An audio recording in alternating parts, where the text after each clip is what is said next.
Selamat datang dalam Renungan Percikan Hati hari Senin tanggal 24 Agustus tahun 2020. Saudara-saudara yang terkasih dalam Tuhan, pada hari ini gereja merayakan pesta Santo Bartolomeus. Dalam bacaan Injil, dia disebut dengan nama Nathanael. Filipuslah yang menghantar dia untuk berjumpa dengan Yesus. Lalu kemudian Yesus menggabungkan dia dalam barisan para murid yang pertama. Dalam perjumpaan awal, Yesus menunjuk Nathanael sebagai orang Israel sejati yang tidak punya kepalsuan di dalam dirinya. Lagi pula, Nathanael yang dibawa oleh Filipus untuk berjumpa dengan Yesus, ditunjuk oleh Yesus bahwa sebelum Filipus memanggil engkau, aku telah melihat engkau di bawah pohon ara. Nathanael pasti heran dan bertanya-tanya, bagaimana Yesus mengenal dia sebelum mereka berjumpa. Tetapi sungguh luar biasa, ya, perjumpaan Nathanael dengan Yesus membawa dia untuk menjadi dekat dengan Yesus, dan bahkan dia dimasukkan dalam kalangan murid-murid yang pertama. Dengan demikian, Nathanael dihantar untuk mengakui Yesus sebagai Allah yang berkuasa. Nathanael yang semula ragu, sekarang menyatakan atau mengakui imannya akan Yesus. Saudara-saudara yang terkasih, percakapan antara Yesus dan Nathanael tidak berhenti pada pengakuan iman itu.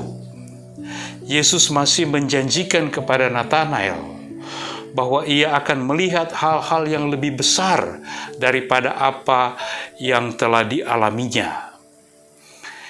Dia akan melihat langit terbuka dan malaikat-malaikat Allah turun naik kepada anak manusia. Suatu janji yang tentu semakin membuat Nathanael yakin akan siapakah Yesus itu. Yesus yang adalah Allah yang berkuasa. Demikian pengalaman perjumpaan antara Nathanael dengan Yesus membawa dia untuk bersaksi sebagai murid Yesus.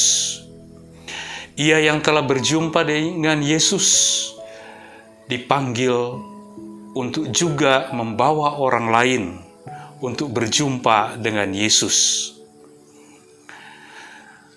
Beginilah seharusnya kita mewujudkan hidup kita sebagai orang beriman.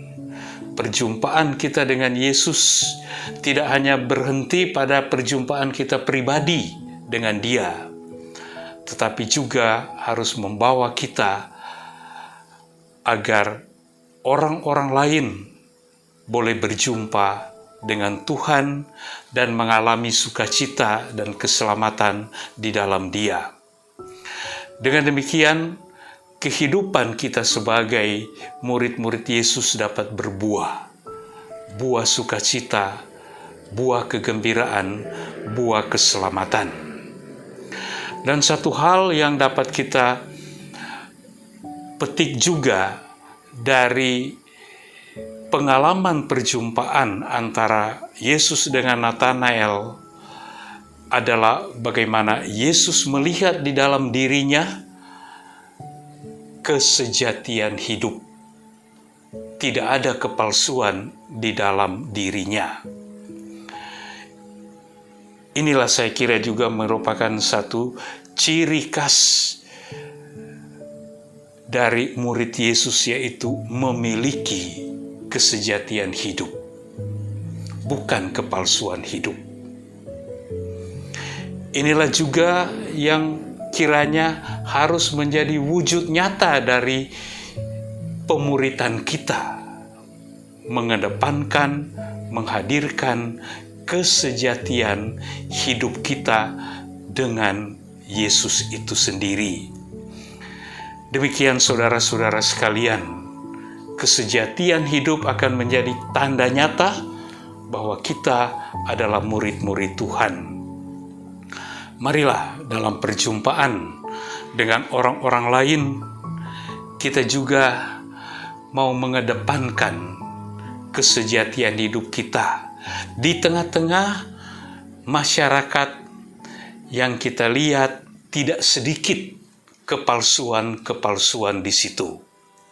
Marilah kita menjadi saksi-saksi kesejatian hidup, karena kesejatian hidup itu akan membawa hidup kita sungguh-sungguh berarti bagi Tuhan dan bagi sesama, sedangkan kepalsuan hidup hanya akan menghancurkan kehidupan kita. Semoga demikian, Tuhan memberkati.